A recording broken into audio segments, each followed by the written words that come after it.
to track down the true and, honestly, incredibly multicultural origins of modern golf. Now, if you think you know exactly where and how this game began, well, prepare to be a little surprised.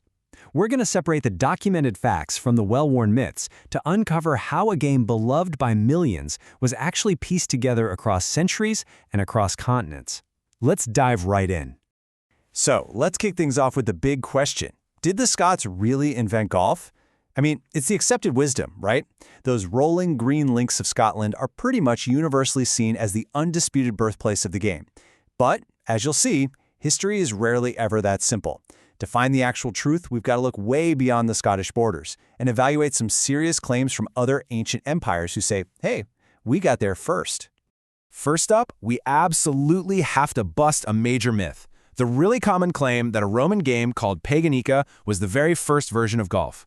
You'll often hear historians assert that Roman soldiers played this game all across Europe. And yeah, while they did use leather balls stuffed with feathers, which is a lot like early golf balls, the actual historical texts, including the writings of the Roman poet Martial, never actually mentioned clubs being used. So without a club, well, that direct connection to golf just kind of falls apart.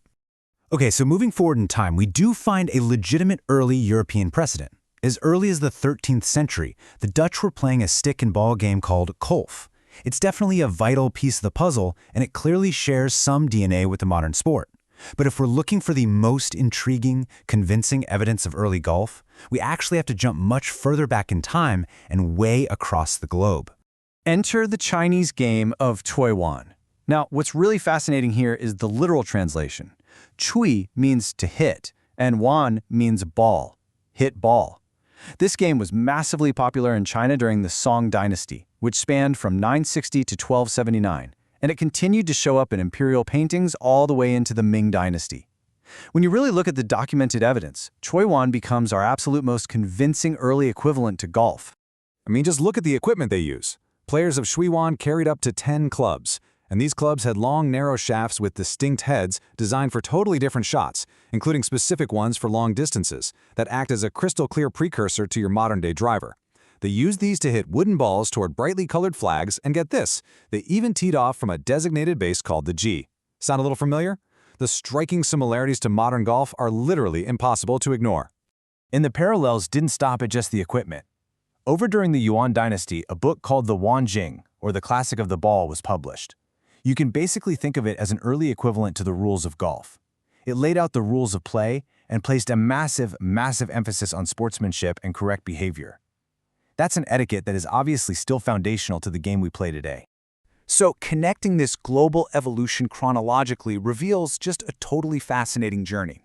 We start with Cui Wan in China 1,000 years ago, move over to Dutch golf in the 13th century, and then, finally, we arrive in Scotland. Golf as we know it today was first played in Scotland in the 15th century. In fact, it became so incredibly popular that King James II actually banned it in 1457. Why? Because it was distracting his soldiers from their archery practice. No way, right? It wasn't until almost 300 years later, in 1744, that the first official Scottish rules were drawn up at Muirfield. Now, as the game evolved in Scotland, it started attracting some serious royal attention, most notably from Mary Queen of Scots. Ruling from 1542 to 1567, she was actually the first woman to regularly play golf, having learned the game during her youth over in France. Because she was French royalty, military cadets were assigned to carry her clubs for her. When she brought this practice back home to Scotland, that French term cadet naturally evolved into the word we use every day on the course, caddy. But Mary's love of the links also placed her right in the center of a massive historical scandal. In 1567, her husband, Lord Darnley, was murdered, and rumors were absolutely swirling that the Queen herself was involved. Adding some serious fuel to that fire, Mary was seen out playing golf just days after the assassination. Yeah. The Catholic Church was absolutely appalled that she opted to hit the links rather than observe an appropriate period of mourning. She faced some really intense historical pushback for her pioneering ways. The Scottish historian George Buchanan wrote a highly critical account stating that, quote, Mary Queen of Scots was playing sports that were clearly unsuitable for women. But, fortunately for the millions of female golfers out there today, her legacy easily outlasted her critics. All right, let's move into our next section, the grand old man of golf, Old Tom Morris. Now, all this deep history eventually builds to the creation of the modern game under one incredibly influential architect, Thomas Mitchell Morris, universally known as Old Tom Morris. He was a player, a greenkeeper, a club maker, and a course architect born and bred right in St. Andrews.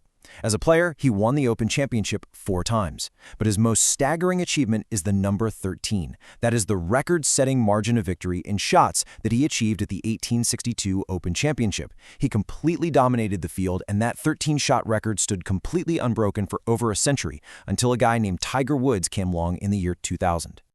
But Old Tom's career definitely wasn't without its drama. He actually started out as an apprentice to Allen Robertson, making clubs and traditional feathery balls in St. Andrews. They were an unstoppable team. But then, a fateful business split occurred and it was all over technology. Old Tom recognized the absolute superiority of the brand new gutta percha ball, which was a solid, rubbery alternative, and he chose to play it. Robertson, whose entire livelihood depended on selling those hand-stuffed featheries, was disgusted.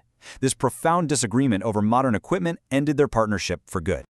Following that massive split, Morris went over to Prestwick in 1851 and introduced greenkeeping innovations that literally permanently shaped how we maintain courses today.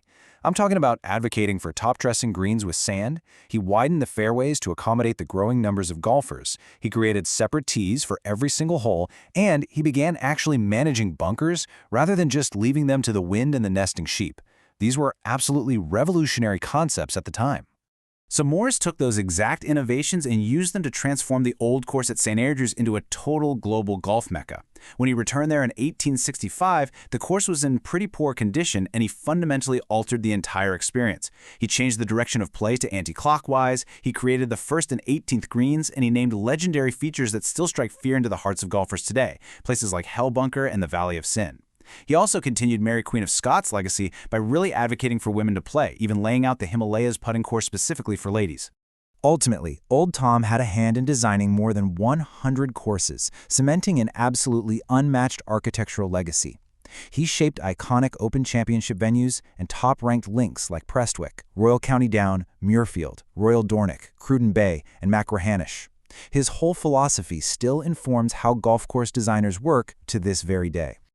So, to bring our narrative full circle here, the debate over who truly got there first will probably go on for as long as the game is played. The historical facts show us that ancient Chinese emperors played Chui Duan with specialized clubs and tees 1,000 years ago. But there is one thing we can say for sure, with absolute certainty. It was definitively the Scots who invented the greatest golfing tradition of the whole shebang, the 19th hole.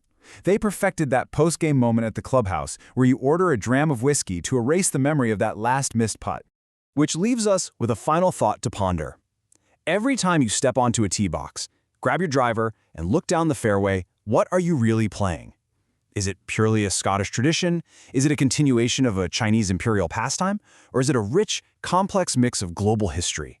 I hope this explainer has given you a whole new appreciation for the long, fascinating origins of your weekend game. Thanks for joining us.